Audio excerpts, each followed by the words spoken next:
Good evening. It's my pleasure to introduce Seph Rodney, an art writer and educator born in Jamaica and brought up in New York City. Seph is a staff writer and editor for Hyperallergic, where he writes about contemporary art and related issues, and has contributed to the Nomadic Journal, Artillery Magazine, CNN's op-ed pages, Contemporary Art and American Craft. From proofreading and copy editing to editorial direction, manuscript assessment, and acquisitions, Seph's work oscillates among different forms of art writing. Known for his meticulousness and rigor, his approach to contemporary art writing is refreshing, insightful, and honest. I like the way Seph writes, honestly, and that's why I invited him to join the faculty. It's really fresh and direct. He eschews jargon and really tries to communicate rather than hiding behind clouds of obscure discourse. For the past 10 years, Seph has not only written critical texts for different publications, but also conducted interviews with different players in the art world, produced exhibition reviews, and developed artist profiles. Aside from his art writing, Seph has done design and campaign development with Dugal Visual Solutions, where he assembled a book that included writing in a variety of formats, including artist bios and statements, invitations, promotional emails, and project summaries. For 3 years, Seph also hosted a radio show that he created in London called The Thread, which was an open discussion of popular culture that probed beneath the surface. And I'm afraid I didn't manage to catch it, but I wish I had. Seph recently has been contracted by Routledge Press to produce a book based on his ongoing research regarding the personalization of the museum visit. So, congratulations on your book deal. That's awesome. Seph Rodney has an English degree from Long Island University in Brooklyn, a studio art MFA from the University of California, Irvine, which is known as the inner sanctum of high theory. Maybe? Yeah. And a PhD, a doctorate in museum studies from Birkbeck College, University of London. He's also part-time faculty member at Parsons, that other little school down the block. And I'm very pleased to say that he has now joined our faculty here in MFA Fine Arts. Please join me in giving a warm welcome to Mr. Seph Rodney. I'm actually going to start off talking by reading a poem. It's titled Difference by Mark Doty. The jellyfish float in the bay shallows like schools of clouds, a dozen identical.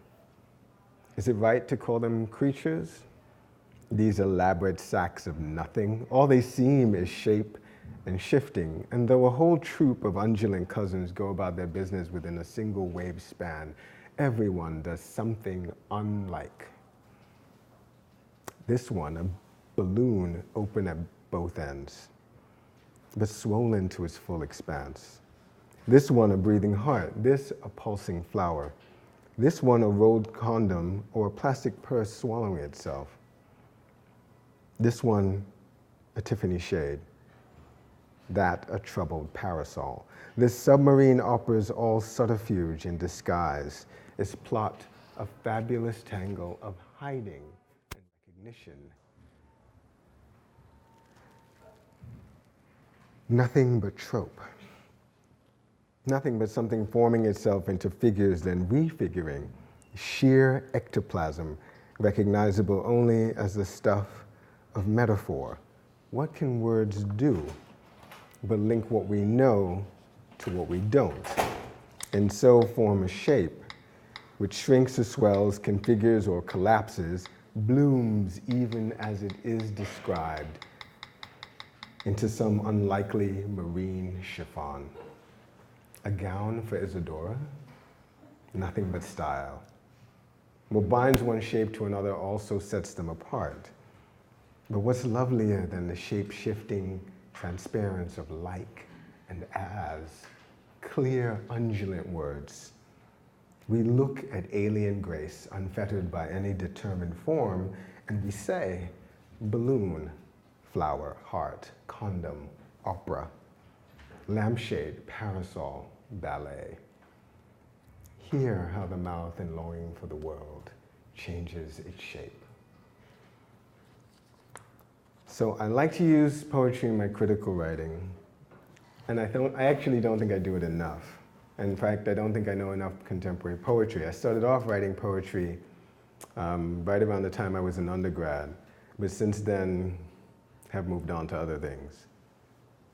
So I wish I did this more. But now I want to use the poem I just read as a springboard into talking about my role as an art critic and a writer.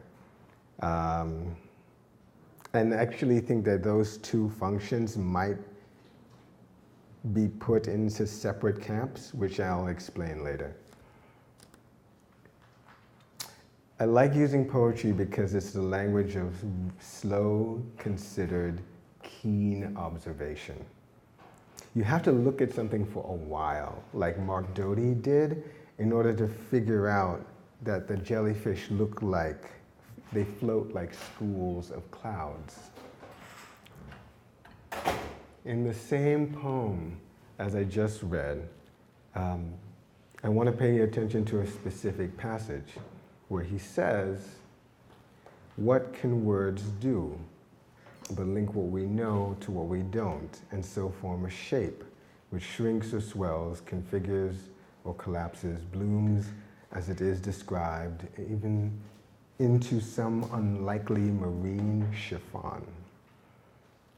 So when I thought about writing this lecture and I thought about how this passage could relate to art criticism, the thing that I do for my day job, I thought about this question: what can words do when they are mobilized within an art discourse to address visual art?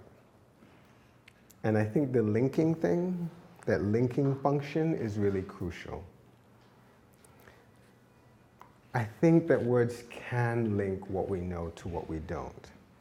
But in this case, we have to be careful with the we, because I feel like the we in Mark Doty's poem really need to be in two separate camps at a certain point in writing art criticism.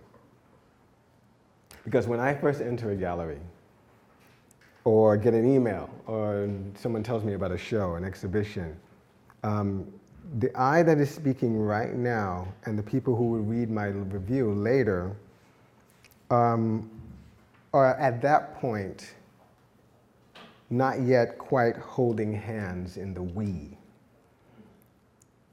I don't know much of anything at that point, right? But then when I arrive at the museum, gallery, sculpture park, event space, what have you, I start looking, and I do so carefully because I gather that much of what I come to know, what I'll convey in my writing, I come to know through looking, specifically through making my looking lockstep with my attention. I'm good at that. I can really bore in. That's actually the kind of attention one needs to complete a PhD. I can do that, but then I don't always have the time. And to be honest, I don't always have the patience. Sometimes I have to go back and look at a show twice.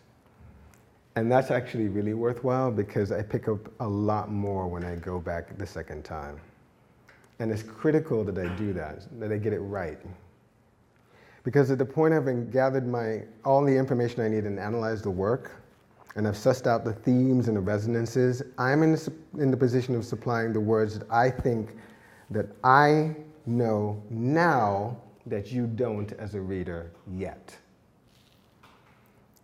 So even if you've already seen the show, even if you're a reader who's familiar with my work and the way that I write, you don't yet know how it resonated with me. So at that point, we're in sort of divergent paths. And the words I use to describe what I've seen begin to form a shape. We can call this shape the work's meaning. And the shape does actually kind of shrink or swell it configures a set of ideas or it collapses underneath them, depending on what I find. And sometimes I actually dwarf the work with my observations about what it points to. I had someone earlier this year tell me when I reviewed a show at the East Harlem Hunter Gallery that I didn't talk about the work enough. She said that the work it dealt with protest signs. And I said, well, I didn't tell her this, but I thought it. Because we didn't actually have a conversation, it was more like an email exchange.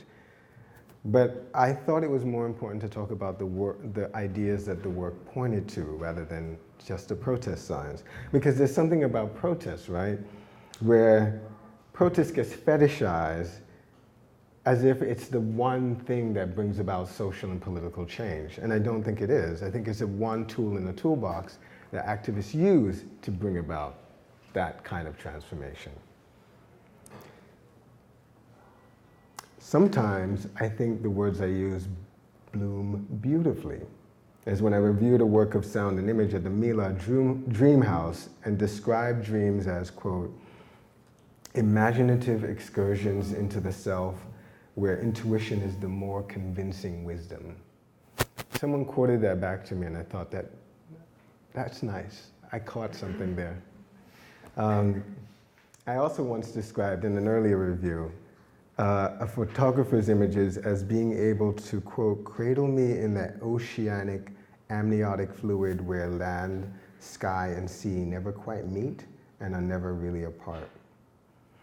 And I think that this can sound like some unlikely marine chiffon, something that might disappear once you finish reading my piece and move on to the next one. I'm saying that it can sound like smoke and mirrors. Right. The essential linking that I do at that point is linking my consciousness to the readers. And when I've caught an aspect of the work that fully engages me, that fully engages my feeling and my analytic faculties, the linking does kind of become more like conjuring. Because the meaning is conjured for me too, in the moment of writing. And like the jellyfish floating, you turn away for a moment and you turn back, and the spell is broken. But that's not my only aim. My aim is, my ambition in writing, and this is kind of where we begin to make a separation between writing and criticism, is I want to sensitize the reader to the possibilities inherent in every single artwork they see. So criticism, here's the thing about criticism, right? As we've sort of inherited the system, it's historically been utilized to define categories for art, to create taxonomies. Right? It's also been, as we broadly understand it, been geared towards generating judgments of value. Right, so this painting, this thing, is going to be worth your money, your time, your attention, or all of the above. You know, once upon a time, a critic's power was much greater than merely rendering judgments on whether the thing has value. If you look at the sort of classic time of critics like Hilton Kramer and Jonathan Fried, they could make or break artists' careers, right? They said that a work was worth looking at, and the market responded. But I believe the case that the historical sociologist Zygmunt Bauman makes about this, I believe that his critique is correct, that the market now takes upon itself, quote, the market now takes upon itself the role of the judge, the opinion maker, the verifier of values, and intellectuals have been expropriated again. So you can find this argument in his 1987 book, Legislators and Interpreters, on modernity, postmodernity, and intellectuals. He argues that the market-based practices of capitalism now pervade and shape the systems of knowledge production, which once maintained a cadre of experts whose authority over what constituted valid knowledge was secure. What he's basically saying is that now autonomous people and communities create autonomous systems of knowledge. Of course, this situation has been exacerbated by the onset of the internet. What it means for me is that autonomous meaning, there's no such thing as autonomous, or rather, everything is autonomous meaning. What I can do as a critic is I can point to something and say, I believe this is worth your time and attention. I believe you will be rewarded for spending time with this. So I function within a heavily capitalized environment. That's the water I swim in. So this kind of impinges on my style, given what I've just said. But then I'm not as concerned about the market as much as I could be, or maybe even should be. I'm really more concerned about time and attention. I'm concerned about the ability to see and recognize. As a critic, I tell readers what's valuable in terms of their limited resources of time and attention and money. But as a writer, I tell you what's worth thinking about regardless of those resources. I want to insist that every work of art, every single one, even the really shitty ones, there is an element of meaning, an initial endowment of care that the artist put into the work that you can learn to see. And even if it's the most inane, trite, superficial, and pretentious work, if you learn to recognize that gift, that subsidy that's in the work, you will be rewarded. I really believe that. Even though I walk into a gallery sometimes, I look at work for all of 15 seconds, and I turn around and walk out. So what else can words do? Words that are mobilized within an art discourse. I've had occasion to think about this a lot in the last year and a half since being employed by Hyperallergic, writing criticism almost every day. Almost every day. I read criticism and news, and every once in a while I read literature and poetry and essays, which impel me to think about what my powers are in this discourse. So here's what I found. I found that words can also establish allegiances.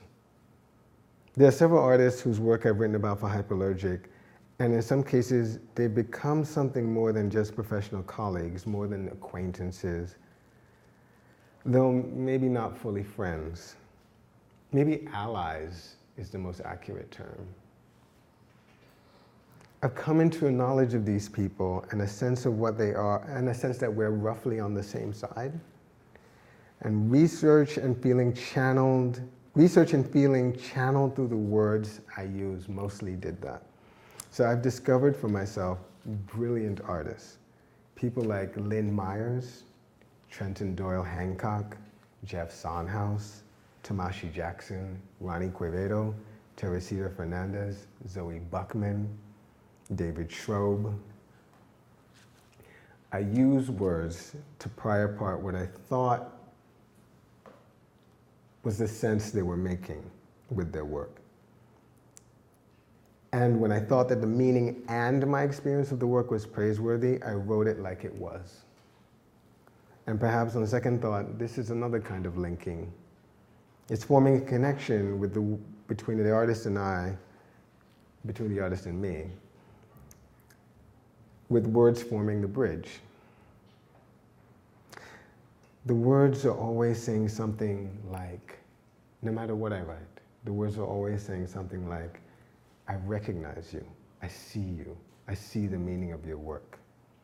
and I want to champion you because I think we need more of this in the world. But on the other hand, words can also make enemies. I wrote a review of a performance by Shawn Leonardo earlier this year, which dealt with his profoundly timely and deeply meaningful project that has to do with giving people, particularly people of color, who are unconsciously or consciously targeted by police and thus made more vulnerable to state-sanctioned violence, the tools by which to physically protect themselves against aggression. So I don't know if you all are familiar with Shawn Leonardo's work, but he's done this piece, now the title is escaping me. But he actually physically teaches you how to break out of certain grips or holds and protect yourself if you're caught in a chokehold. So I wrote about this. And by his own words, I wrote a really intimate and feeling review of the event. But then I also wrote a coda, which consisted of the talkback session with some local activist groups. I was there, I was in the room, and I found the representatives of the groups who were speaking to be really mean and contemptuous of other people's ideas, and just generally ill-equipped to construct a viable movement because of their nearsightedness. And I wrote that. I wrote that they reminded me of supporters of the current president. And they were very, very angry with me. They penned a reply on Hyperallergic, they attacked me on Facebook and Twitter, they convinced Leonardo to denounce me as irresponsible.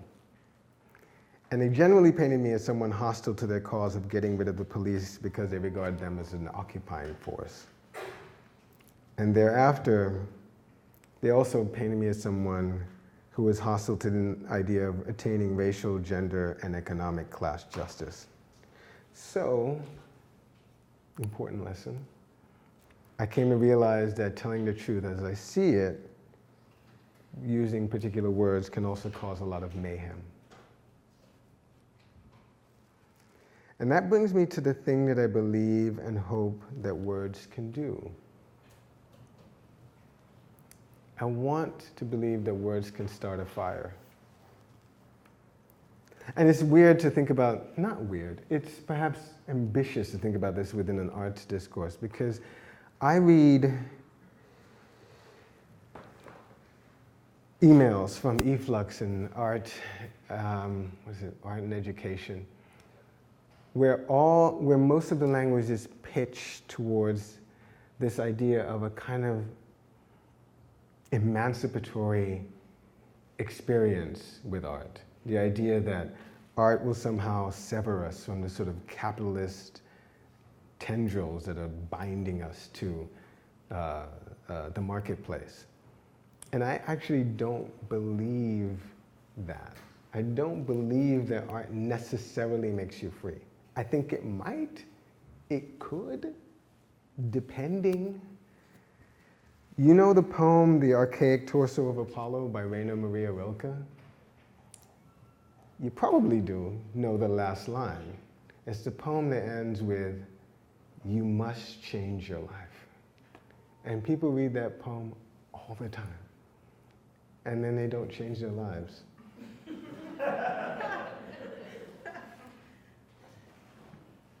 Art isn't necessarily transformative. It isn't. But it can be.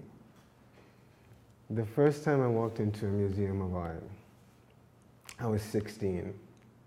It was MoMA. And I still remember the pieces that I saw. The first one might have been, I get them confused.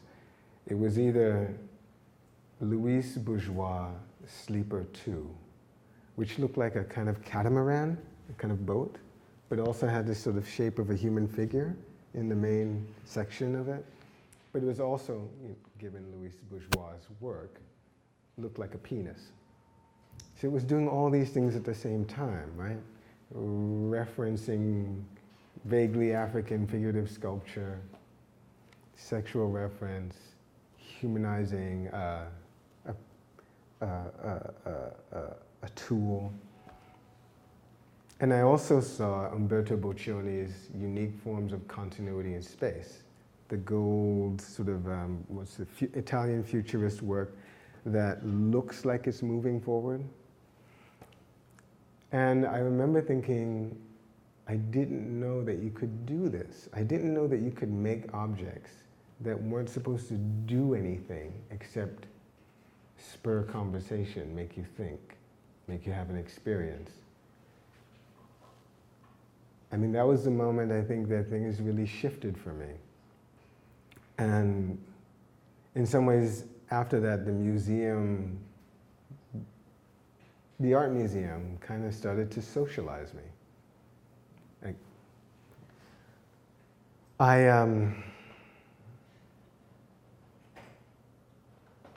I couldn't come back from that experience. So that's why 30 years later, I'm talking about art and writing about it. That said, I do want to go back to the poem because I think there's something else that words do that's really important from my, and actually your position in the discourse. It's something he says towards the end. And I actually said this to my boss the other day. He had made some Facebook post about something about struggling with being an arts writer, critic, and I don't know, people act strangely towards us. They have expectations that we can't meet. They sometimes act out resentments that have nothing to do with us. But so he was complaining about something. And I quoted him this part of the poem because it just came to me when I read what I read. He said, Mark Doty writes, "We look at alien grace, unfettered by any determined form, and we say, balloon, flower, heart, condom, opera, lampshade, parasol, ballet. We look at things that don't have a determined form, and we say we recognize them. We give them language.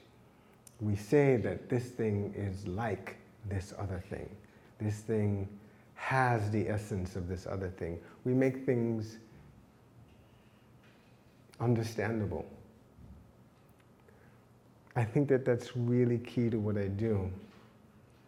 And it's something that actually keeps me here, keeps me grounded, keeps me believing that what I do is worthwhile. That we can say when we walk into a gallery or museum and look at something that I recognize this is worth my time and I can give it a proper name. Thanks. I'm curious if you could take us through the steps of slowing down and your looking, since you said there's some things you just spend seconds with. What is your process of slowing down? There's a practice that I do. And there are a couple of people in the room who've done this practice now with me. How do I explain this? It's a practice of looking. Essentially, I haven't developed this practice. I kind of inherited it from a friend of mine, Leonard Naylands. There's a practice in which we use electronic media, images on phones, and we look at these images silently for 15 minutes, not saying a word. There's a kind of protocol that takes us through the 15 minutes, so we divide up the 15 minutes into 5-minute chunks, and in the first 5 minutes, the question might be, what are you looking at? What are you looking at now? As if to say that there is a kind of cumulative process to looking, right? So I've been doing this practice for, I don't know, 3 or 4 or 5, no, 4 years maybe. And they're kind of, to be honest, there's a slightly more sophisticated version in which we go to where an actual work of art is, and we look at it silently for 30 minutes. Again, sort of having a kind of thought experiment guiding us through the demarcations of time. And I have to say that that's really changed the way I look at things, because I've done this practice enough times to know that I will see something in the 5th minute that I won't see in the first.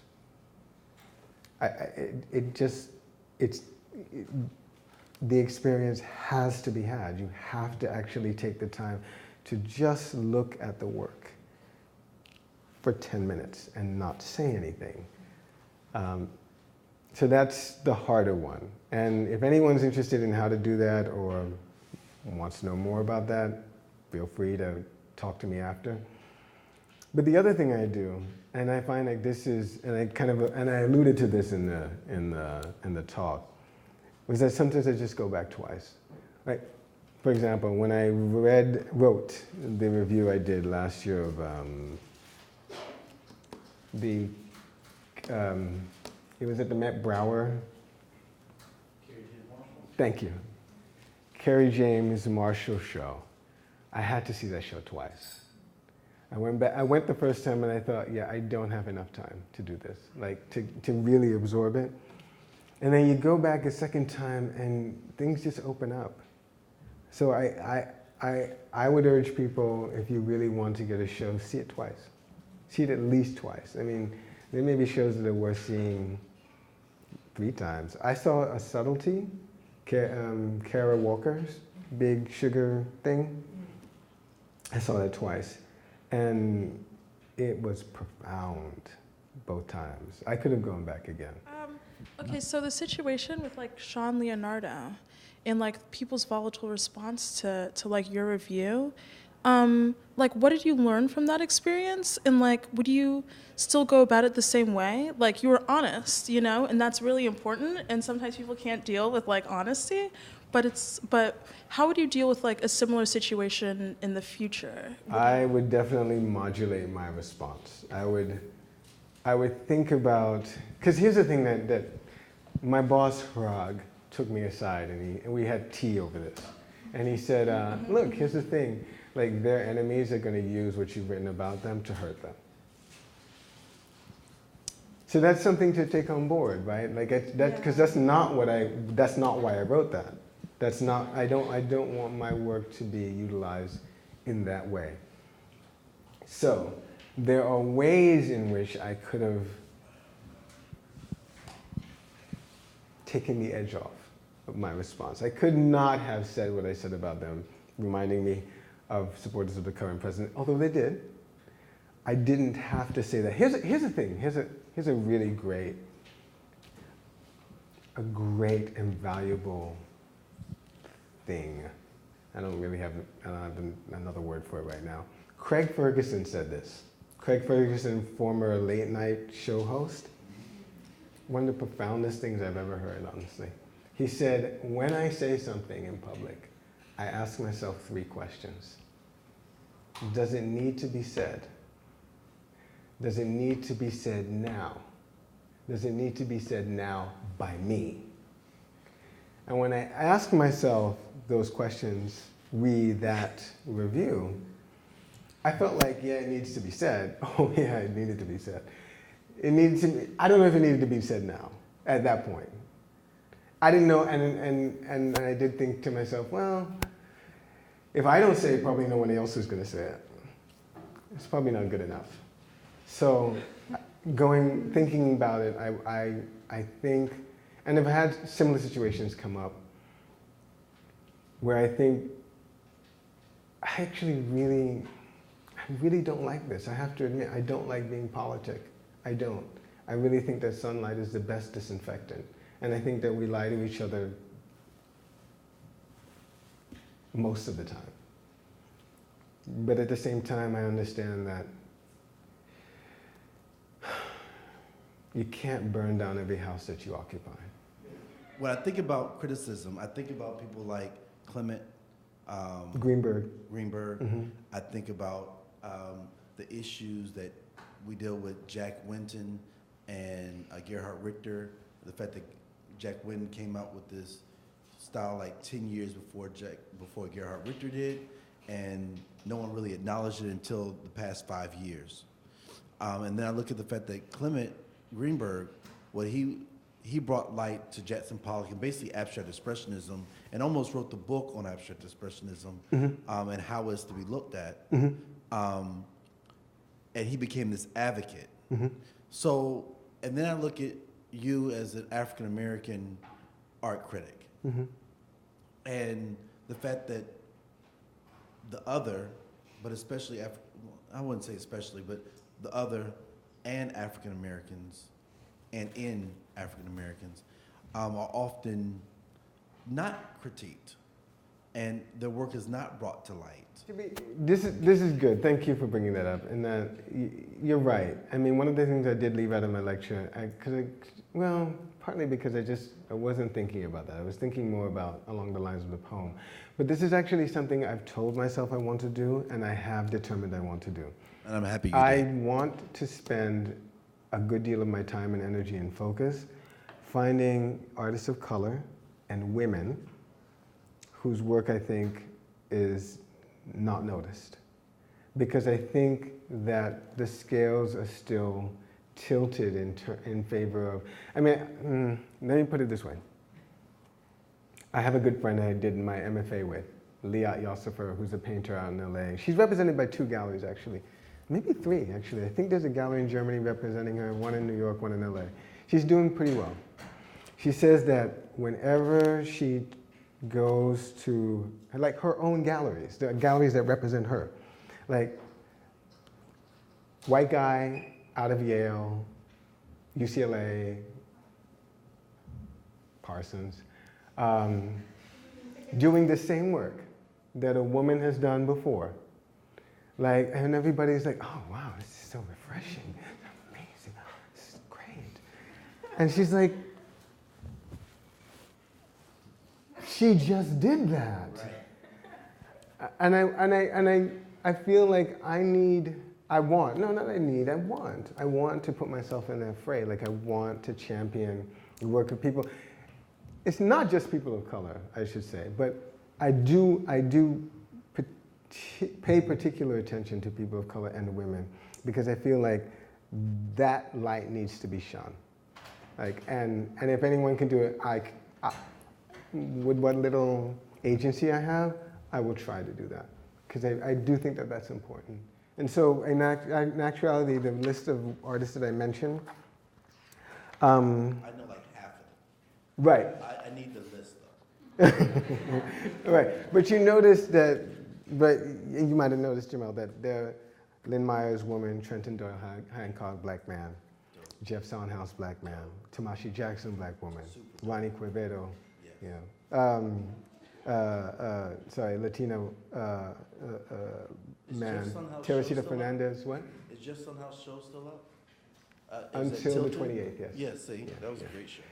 Yeah, brilliant. So what was your second question? I think I addressed that. Yeah, so I was talking about Clement. I was talking about you hit the Jack Wynn, Gerhard Richter, champion artist. The idea of how Greenberg actually dealt with a whole movement and writing about that movement. So, like, do you see any movements now that you feel like you should be championing, or you would like to champion, or? Kinda. I mean, I wrote about this in I think it's the biggest piece I've done for Hyperallergic, How to Embed a Shout, which is it's essentially a trend piece. And I was saying there are some young black artists who are using abstraction in a way that's quite different than their predecessors or their colleagues, who are their colleagues who are doing more figurative work, I should say. I think that I don't know if that's a trend. I mean, I do think that they are being really clever about the way that they use abstraction to have this sort of political, cachet that is not obvious, right? So I think Rujeko Hockley, who are quoting the piece, said it in a certain way that it's almost like you don't know what you're buying, right? It's like they're sneaking in the sort of politics. I think that Here's another thing I want to say about this. It takes a long time to get the kind of bird's eye view that someone like Hilton Kramer or Clement Greenberg had. I did a PhD. A PhD is all about actually surveying a field to such an extent that you know what all the important people discussing important issues are in that field. And you can take a step back and say, hey, but you missed this. Mm-hmm. And then you essentially make a hole in the field that you fill, right? That took me 7 years to do. 7 years to figure out, to read enough of museological scholarship to figure out where the hole was and what I could fill. I've been on staff at Hyperallergic for about 1.5 years. I mean, I've been looking at art for a long time, but I think to actually go to the galleries every week and the museums and to begin to develop that bird's eye view takes a while. So, and maybe 2.5 years from now, 3 years from now, 4 years from now, I might be able to write something that has that kind of perspective. I don't have it yet. Hopefully it's coming. And I do want to say something too about my concern with championing people of color and women. I want it to also be known that this doesn't mean that I walk into a gallery and I ask that question first. I don't. I look at the work. I look at the work. But if people tell me about people who are deserving of attention that do not have it, I pay attention to that too. Because again, I feel like the scales are not righted, and I want to help right them. You were mentioning your role as a critic. If you spend enough time with a piece of art, we will be rewarded.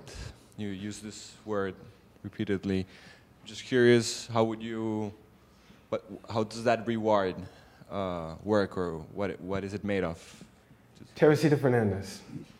Her show at Lehman Maupin earlier this year, I think it was, I wrote about it back in May or June or something like that. It was called America Fire. And to quickly describe the show, there's a large, at the back of the space, there was a large glazed, I think, what? Mosaic. I saw that show. The tile mosaic. Yes, yeah. Exactly. Tile mosaic of fire. Fire on the horizon. And then around the periphery of the gallery, a line of ash around sort of like my eye level, right around the gallery. And I wrote about it. And I talked about the sort of political resonances of that.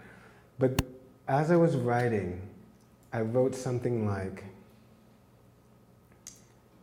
and the show tells me something about the nature of landscape, which is that you have to actually have some distance from the landscape to define it as such. Because if you're too close to it, then it's not a landscape anymore. It's your context. It's your surroundings, right? So landscape actually has to, like literally, you have to have some perceptual, intellectual distance from the thing to call it that. And I felt rewarded by that because I didn't know that before I went to the show. I didn't realize that. It was just like I wrote that and I thought, yeah, that's right. What that means for me is that I get, when I say I get rewarded, I feel like I'm intellectually rewarded. I feel like the knowledge web that I have gets not only wider, but denser, right? So I'm actually more equipped, I will be more equipped, hopefully, a year from now to talk about the things I've been talking about than I am at this moment. That literally going to see work day in and day out is making me smarter, is making me more sensitive to the supple needs of being a human being. Like, that's the reward. We all know the saying that the pen's mightier than the sword. Or in these days context, the keyboard is mightier than the sword.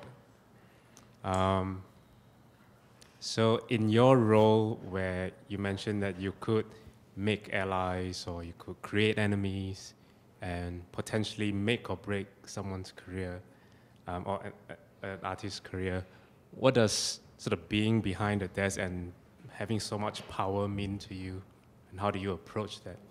So I want to be really clear here. I don't think that I have that much power in terms of affecting someone's career. I don't. I mean, it's hard. To be honest, it's really hard to gauge that because people don't come up to me and tell me stuff. They don't, generally. I mean, some people will be sort of like, hey, you know, if you come by and see my show, yeah, you know, cool, whatever. You know, people are super casual. They're super casual because they don't want to look, you know, desperate or needy or whatever. Or because they don't care, or because that's just the affect of their age or cohort, whatever. I don't know how much power I have in order to. I know that I can direct attention to the people who read me, right? I don't even know how many people read me. I honestly, I have no idea. How I feel about it is I feel whatever power I have, however limited that power is, that it's really, really important that I act with integrity. I want to make sure, how do I do this?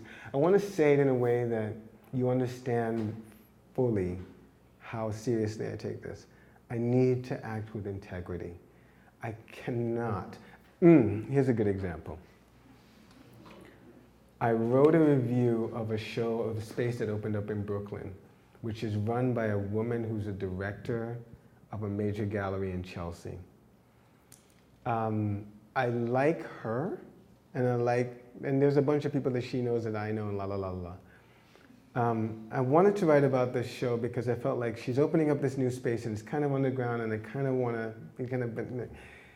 get in there and like say, hey, this is a space to look at. This is it's opening up in Bed-Stuy. It's new. It's different. La la la. What?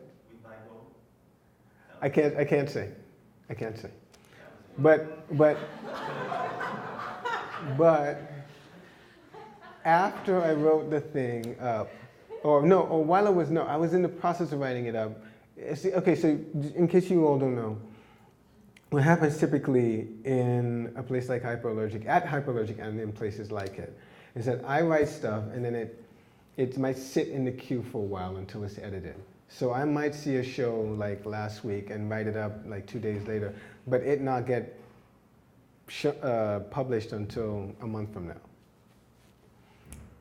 So I think I was in the middle of the process. I think I'd written something and I wasn't quite done, but whatever. And I ran into her and she said, so, I heard you writing about it, this is cool. So, we can, if you want something, it's cool. I'm like, and she's like, if you have a favorite thing that you drink, it's cool. And the thing is, I was already writing about it, right? So I could have just said, yeah, that's cool. Like, I love, a bottle of Macallan 12. But I didn't, because it's just not right. I mean, then the thing is, if I could get Seph liquored up, then he'll write about my show. It's not cool. I'm like really careful about a couple of things. I'm careful about gifts. I will go to your dinner, but just because I go to your dinner doesn't mean I'm going to write about your show. I'm really careful about, and this, I can be honest about this, I think, because we're all adults in the room and it's been in the news lately. I'm very careful about how I deal with women in a studio setting, because I'm a straight man and I understand that power relationships do come into play and can be sexualized. So I'm really careful about that too. I try to make it really clear. This is about business for myself too. Not necessarily that. I'm not intimating that people are throwing themselves at me. I'm not saying that. But in my own head, I try to say, okay, I'm here to do this thing to make sure that I see this person's work and that I not get it confused. So, integrity. And the thing is, honestly, like it's kind of just the way I'm built. Like the thing that I am most often, maybe constantly. Yeah, I think the way to say this is constantly. I'm constantly disappointed by how unethical we are. I mean, it's just constant. I mean, and it's not just this political administration, although it's egregious and it's every day is a fresh hell, right? But I just feel like, I do feel that we don't operate from places of integrity enough. Like we need to do it. And think about when you do. Like think about what it's like to have that conversation with your therapist when you just let it hang out and you just tell them the truth. Think about what that feels like to be that safe with someone, right? Or to be with your lover and it's pillow talk and you're completely unguarded, you trust them, you're with them, you love them. Think about the conversations that you have with them then. Why can't we be there more often? Why can't we act from that place? That place of like intimacy and transparency. Right? I mean, I want that. Can you start doing a podcast again? Oh yeah. The name of the show, I don't know if it's saved anywhere, to be honest with you, is the name of the show that we had in London was called The Thread, as in following the thread. But I can tell you this, that my friend Travis Webb and I are starting a new podcast, hopefully launching sometime in December or January, called The American Age. We're going to be talking about deep issues. Like I think our first show, what we're trying to do is we're trying to kind of get beyond the sort of left and right political polarization kind of thing and talk about serious issues that most people, I think, are on some level interested in. So tentatively, the first show is going to be on healthcare, like literally what healthcare is, like what is it historically, how has that developed? What do we mean when we talk about caring for the body? What does it look like in various contexts? And I mean, just how to think about these things, not necessarily in just a sort of, well, I am all for the Affordable Care Act, or I think that it's socialism kind of thing. The American Age, and hopefully, fingers crossed, early next year or late December. Cool. Just building on that, I listen to a lot of podcasts, and I listen to cultural podcasts that talk about like movies or music a lot, and then they try to talk about visual art, and it is usually someone who doesn't know a lot about visual art, and it's kind of boring. Almost always. Yeah. So I feel like that's a need in the world. Yeah. I agree with you. You know what's a good one that comes close is 99% Invisible, because they talk about design, and they talk about design in a way that they are steeped in design, and they talk about how design intersects with lived life. So I'd recommend that highly. That's a good one. Yeah. Thanks. Sure. Yeah, I totally second Allison's point about the need for a really good art podcast. I mean, there's a few, Bad at Sports, Conversation. Yeah. But. Yeah, there's a need. Yeah. Hyperallergic calling. So I found myself about halfway through your talk writing in my book, this is amazing. I was really with you, starting with the Mark Doty poem. And I think you were kind of doing what you just talked about, this kind of intimate, real, authentic, ethical discourse. So I appreciate that. A few things you said that I'm going to try to stitch together into a question. You talked about art as objects that don't do anything but make us think, have an experience. And that was in reference to your first visit to the Museum of Modern Art, and you're like, oh, there's this other kind of object that isn't useful Yeah. in a normal utilitarian sense. Right. They make us think, have an experience. You said all art has meaning, which you then just sort of defined as an endowment of care, a gift, a subsidy that rewards you, right? And then you said this other thing, which is you defined what a PhD is, especially like in the humanities, as surveying and studying a field until you know it well enough to find a hole that you can and want to fill. And I thought, is that what part of what your job is? Like what is that part of what an MFA is? Not really, right? Because it's different from a scholarship. You know, it's fine if you're the 37th person to try to fill a certain hole, I think.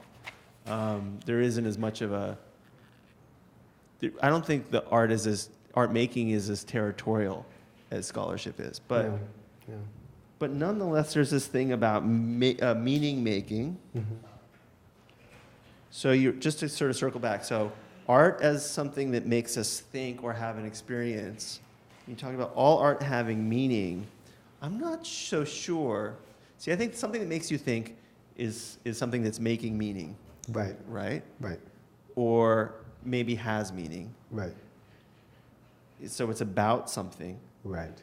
But not all art does that. Some art is about having an experience that isn't really about something or talking about something outside itself, but it's just like trying to create this aesthetic experience. I agree. I completely agree. But what happens is I think that and this endowment of the subsidy that I mean, or that I refer to is, okay, so somebody's just, like they're a weekend painter and they're just creating this thing because they think, oh, if I do this in this way that it'll be this aesthetic experience, right? But they're still taking some time and attention to do it. There's something of themselves in that thing. And I swear, if I were patient enough and generous enough to stand there and just take the time to look at it, I could find it. I could find it. The thing is, ultimately, it may not be worth my time and attention to do that, because with that weekend painter, it may be that what I discover is something that I've already known for a long time, right? So I guess what I'm getting to is trying to maybe I'm parsing words a little bit, but I'm not sure that all art has meaning. Oh, okay. I think it may engender experience, or maybe engender is the wrong word. But like I'm thinking about a studio visit I did today with Sabrina Pupin, and who's a scholar and very intellectual. And some of the work she's been making recently, you could argue, is really more about an aesthetic experience, or it's producing, creating, affording an aesthetic experience. But I'm not sure it's going to make me think later on, per se, as maybe remember and. You know, it's just like a non-discursive thought. No, right, or maybe we could even use the example of Karsten Haller's slides, right? Like you're going down the slide, you whoosh, and that's it, right? Like you have an experience. It isn't necessarily going to make you think. And I agree, Mark, that not all work does that. But then I think the meaning of the work, if we're gonna, I can't help but parse words with you. The meaning of the work then is that experience. Like it doesn't need to go beyond that. Maybe just sliding down the thing and going fast for a few seconds and feeling the exhilaration of that is meaningful. I mean, I do say this about art, that art doesn't have to do anything. It doesn't have to do a damn thing. It really, really does not. But whatever it does, let it be worthwhile as an art maker. Like, let it be worthwhile to you. Like, let it be so worthwhile to you that it literally explodes with that sense of it being worthwhile to you. Because if it does, it's going to be worthwhile to somebody else. So, all that being said, why do we need art? I'm going to take my cue to answer this question from some of the earliest drawings that we've known, which is in the caves in France, in Lascaux. You know, they're drawings of, I think, bison or something migrating and hunters. And I think we need to tell each other stories. I think we need to describe the world we see to other people. I think we need community, and one of the ways that we form community, form a sense that we are pro-social primates. We're pro-social primates. This is who we are biologically. We live in communities. We need each other. One of the ways that we form a social glue that makes ourselves have meaning to each other is to tell each other stories. And it's to tell each other what we see. Because what you see isn't necessarily what I see. But you can explain it to me. You can help me see what you see. And that means that